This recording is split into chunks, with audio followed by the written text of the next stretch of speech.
Hello, देश के सबसे पहले financial advisors channel BI TV में आपका जोरदार स्वागत है।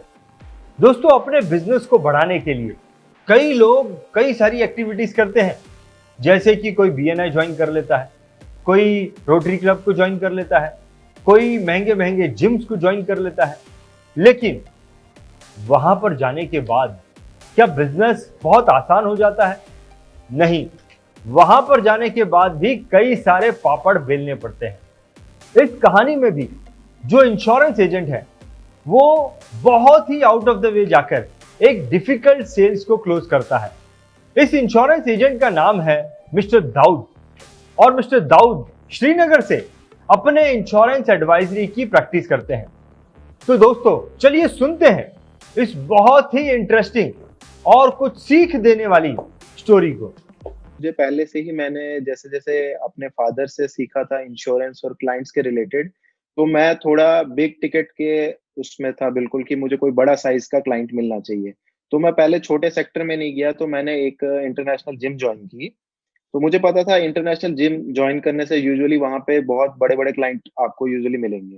तो मैंने वो जिम जॉइन की, तो स्टार्टिंग से ही मेरा सबके साथ वहाँ पे hi hello as usual gym के जो होते हैं, बडीज़ होते हैं, वैसा रहा। तो छोटे से छोटा भी और बड़े से बड़ा एज ग्रुप का भी मैं उनसे मिलने लगा, हर दिन मिलने लगा। तो ऐसे हर दिन मुझसे बात होती रही। तो एक दिन एक आईएएस ऑफिसर से मेरी बात हुई। Daily hi hello, hi hello, hi hello, hi hello से थोड़ा आगे बढ़े, तो ही स्टार्टेड आस्किंग मी कि आप करते क्या हैं? तो मैंने उसको बोला मैं इंश्योरेंस में हूँ, मैंने मेरी बैकग्राउंड, मेरा एजुकेशन सब कुछ उसने मुझे पूछा। तो मैंने उसको बोला कि कभी आपके पास फ्री टाइम हो तो मैं आपसे बात करना चाहता हूँ। उसने बोला हाँ, श्योर। तो मैं उसके बाद उसको काफ़ी कॉन्टैक्ट करने लगा जिम के बाहर, तो मुझे कभी भी उससे अपॉइंटमेंट नहीं मिलने लगी। जिम में बस हाय हेलो, और एज़ यूजुअल हमें पता है जो आईएएस ऑफिसर्स होते हैं, ये काफ़ी अपने काम में बिज़ी रहते हैं। इनसे अपॉइंटमेंट लेना बहुत मुश्किल होता है। तो वही मैं फ़ोर्सफुली नहीं करना चाहता था, मैं एक रिलेशनशिप बनाना चाहता था, ताकि रिलेशन एक अच्छा बिल्ड होए, स्टार्टिंग में ही कोई बिज़नेस की बात ना हो। तो धीरे-धीरे it took me more than 6 month थोड़ा रिलेशन बनाने के, उसके बाद मैं प्रॉपर उसमें इंश्योरेंस के टर्म्स में उनसे बात करने लगा। तो फर्स्ट ऑफ ऑल जब मैं उनसे इंश्योरेंस की बात करने लगा, ही वाज़ नियर अबाउट 60, उनकी रिटायरमेंट होने वाली थी। तो उन्होंने मुझे ये सबसे पहले बताया कि मैं रिटायर होने वाला हूँ, मैंने तो ऑलरेडी पॉलिसीज़ काफ़ी की हुई हैं, बहुत कुछ किया हुआ है, मेरा रिटायरमेंट खत्म है, अब मुझे इन चीज़ की कोई ज़रूरत नहीं है। मतलब it was a big no for me. तो मैं थोड़ा-सा ये हो गया, डिप्रेस्ड हो गया कि मेरे लिए ऐसा है, ये ऐसा है। तो कुछ दिनों बाद की उनकी रिटायरमेंट थी, रिटायरमेंट के फंक्शन पे तो ही इनवाइटेड मी एज़, काफ़ी जिम के लोगों को उन्होंने इनवाइट किया था, उन्होंने मुझे भी इनवाइट किया। तो मैं अब इस सोच में पड़ गया कि how can I impress this person उनकी रिटायरमेंट के दिन पे। तो मैंने उनकी रिटायरमेंट पे एक सबसे बड़ा बुके लिया, काफ़ी it was round about 5 to 6,000 का बुके लिया, अच्छा बुके लिया, और एक अलग-सा डिफरेंट सा एक गिफ्ट दिया। गिफ्ट में क्या था, एक रिंग दी मैंने उनको। एक रिंग थी, गोल्ड की रिंग, वो मैंने दी। तो मैं गया वहाँ पे उनकी उसमें रिटायरमेंट पार्टी में गया, तो मैंने वहाँ पे एज़ अ गिफ्ट विफ्ट रख के उनसे मिला-विला, हाय हेलो करके आ गया। तो मुझे 2 दिन बाद उनकी कॉल आई, तो बोला कि आप मुझसे मिलो, लेकिन घर आके, इस बारी ऑफ़िस में नहीं या जिम में नहीं, इस बारी घर आके मिलो। तो 2 दिन बाद मैं उनके जो टाइम दिया था, उस स्पेसिफिक टाइम पे मैं उनके घर गया, उनसे मिला। तो उन्होंने बताया कि जितने मेरे पास तोहफ़े आए, मुझे आज तक कभी किसी तोहफ़े में कोई कोई ये रिंग नहीं मिली। आपका कुछ बिल्कुल डिफरेंट सा तोहफ़ा था, उसमें रिंग पड़ी थी, उसमें डिफरेंट सा बुके था, काफ़ी कॉस्टली था। ये वो तो बात हुई धीरे-धीरे, तो फिर बात हुई इंश्योरेंस की। उन्होंने कहा कि मैं रिटायर होने वाला हूँ, रिटायर हो चुका हूँ, तो अब मेरे पास पैसा आ रहा है, तो अब मैं इन्वेस्ट कर सकता हूँ। तो उन्होंने मुझे 2 दिन बाद फिर से बुलाया, जब उनका पैसा-वैसा हुआ बिल्कुल सेटलमेंट, तो मैं अपने फादर के साथ गया उनके पास, फिर फादर से भी मिले, वो अच्छे से बात-वात हुई।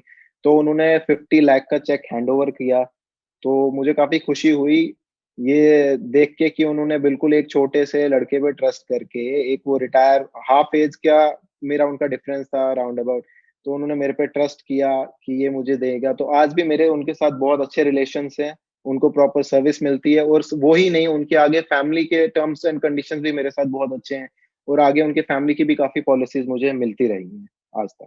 क्या आप जानते हैं BITV का नेशनल मेगा शो ये एक इंटरनेशनल लेवल का ऑनलाइन शो है जिसमें आपको अपने देश के फास्ट ग्रोइंग एजेंट से लेकर दूसरे देश के टॉप एजेंट को सुनने का मौका मिलेगा, उनके बिजनेस ट्रिक को जानने को मिलेगा। हमारे अपने देश के टॉप ट्रेनर्स, फाइनेंशियल एडवाइजर्स और सक्सेसफुल बिजनेसमैन को भी सुनने मिलेगा। उनकी स्ट्रैटेजीज, सिस्टम्स, प्लानिंग, एक्सपर्टीज़ के बारे में डिटेल में जानकारी मिलेगी। साथ ही इस कंपटीशन के जो टॉप 10 इन्फ्लुएंसर होंगे उनकी इस 1 साल की बिजनेस परफॉर्मेंस जर्नी को भी करीब से जानने का मौका मिलेगा। ये एक 4 दिवसीय नॉलेज और टैलेंट से भरा हुआ शो है। वैसे तो इस 4 दिवसीय शो की कॉस्ट 5,000 रुपये है, लेकिन यदि आप 30 दिसंबर से पहले आपका टिकट बुक करवाते हैं तो ये शो आपको सिर्फ और सिर्फ 1,200 रुपये ही कॉस्ट करेगा। और अगर आप नीचे दिए गए लिंक या फिर इस वेबसाइट पर जाकर नेशनल मेगा शो के टिकट खरीदते हैं तो वो इस वीडियो के स्पीकर को BITV speaker of the year या फिर नेशनल मेगा शो कंपटीशन का विजेता भी बना सकता है, क्योंकि नेशनल मेगा शो कंपटीशन में जीत उसी की होगी जिसके लिंक द्वारा सबसे ज़्यादा टिकट बिकेंगे। नेशनल मेगा शो की अधिक जानकारी के लिए आप www.bitv.in पर विजिट करें।